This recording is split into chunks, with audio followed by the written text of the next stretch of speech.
Oh, I hear you. You're well-educated people. You've heard the arguments.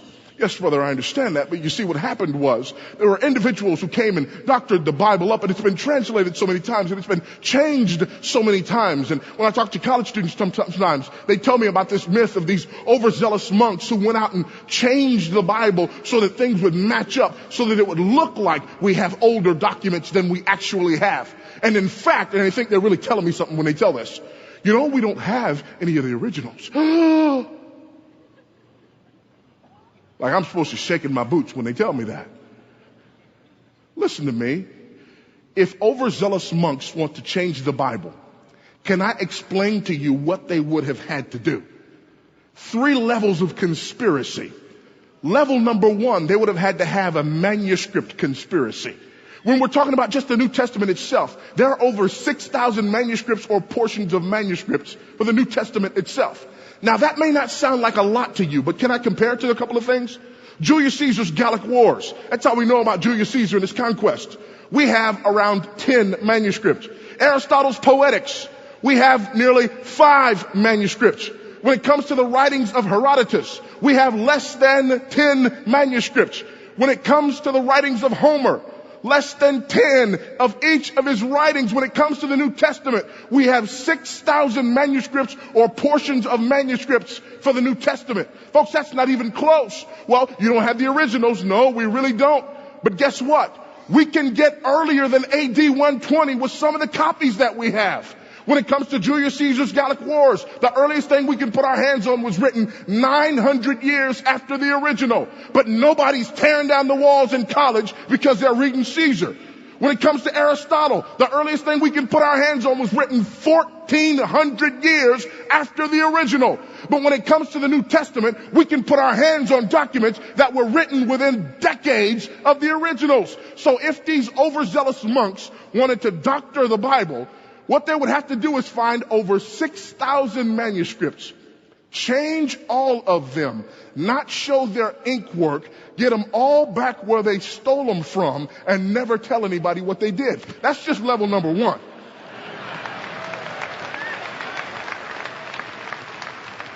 Here's level number 2.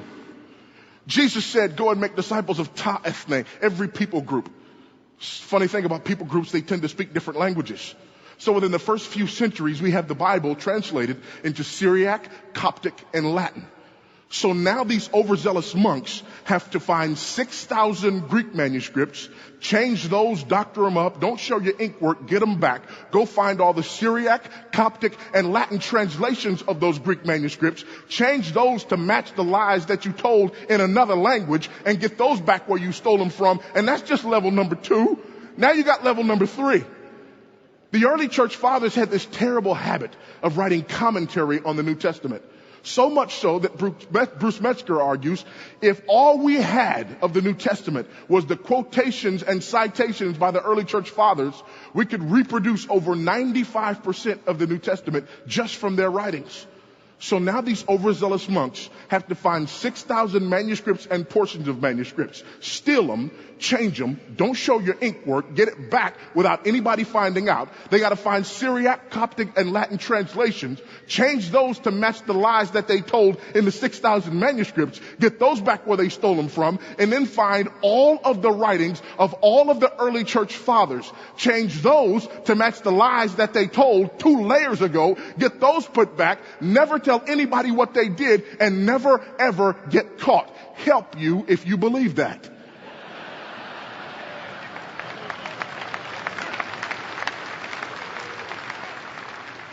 We have a reliable collection of historical documents written down by eyewitnesses during the lifetime of other eyewitnesses. So far, we just got a good history book. Now it gets good. They report to us supernatural events. Look at what he says here. Verse 17. For when he received honor and glory from God the Father, such an utterance as this was made to him by the majestic glory. This is my beloved Son with whom I am well pleased. And we ourselves heard this utterance made from heaven when we were with him on the holy mountain. Now we got the Mount of Transfiguration. Now we got supernatural events, not superhuman events. We have supernatural events. Stuff you can't get good enough to do. We're not talking about psychosomatic healings. We're talking about a woman with an issue of blood who is healed instantly. We heard earlier about the man with a withered hand, healed instantly. Men who were blind from birth, deaf from birth, mute from birth. Men who were lame from birth, healed instantly. One of my favorites. Jesus tells the disciples, y'all go over to the other side of the lake, I'll meet you.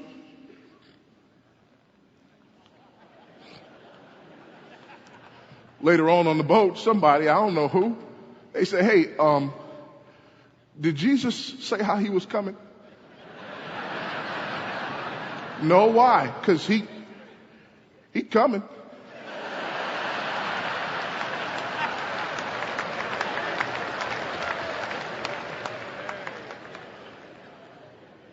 Or my favorite of them all, Friday, dead, Sunday, risen.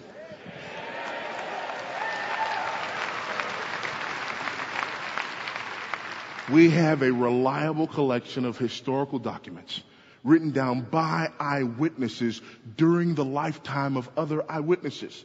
They report to us supernatural events, and those events took place in fulfillment of specific prophecies. We're not talking that General Nostradamus type stuff. Specific prophecies. For example, when Jesus is on the cross, interestingly, when he's on the cross, I don't know, let's just imagine, go back, shall we, if we will.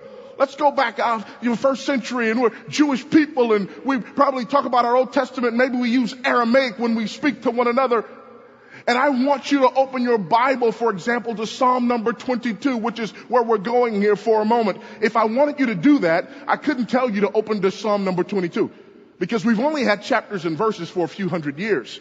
If it was the first century and I was speaking to you in Aramaic and I wanted you to turn to Psalm number 22, I would have to tell you to turn to the title of Psalm number 22, which would have been the first line of Psalm number 22. So I'd have to tell you to open your scroll to Eli, Eli, lama sabachthani, or my God, why have you forsaken me? Now that ought to sound familiar, because it's exactly what Jesus said while he was being crucified.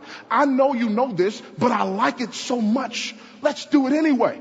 Psalm number 22, verse 1. My God, why have you forsaken me? Look at verse 6. I'm a worm and not a man, a reproach of men and despised by the people. All who see me sneer at me. They separate with the lip. They wag the head saying, commit yourself to the Lord. Let him deliver him. Let him rescue him because he delights in him. Sound familiar? That's what's being said to Jesus while he's being crucified. Look at verse 12. Many bulls have surrounded me. Strong bulls of Bashan have encircled me. They open wide their mouth at me as a ravening and roaring lion. I'm poured out like water. All my bones are out of joint. My heart is like wax. It is melted within me. Interesting. Pierce him in the side, puncture the pericardium, blood and water rush out. Look at verse 15. My strength is dried up like potsherd and my tongue cleaves to my jaws. How about this wine vinegar on this sponge, Jesus? Because you did say I thirst. Verse 16. Dogs have surrounded me. Folks, that's Gentiles. A band of evildoers has encompassed me. One on the right and one on the left. They pierce my hands and my feet. I can count all of my bones. Why? Because nobody had to break your legs to hasten your death. They divide my garments among them, and for my clothing they cast lots. Folks, that was written 1,000 years before Jesus was born. It was written by a man who never once saw crucifixion in his life, because crucifixion had not yet been invented. That is why Peter can say, back in our passage, verse 19, so we have the prophetic word made more sure.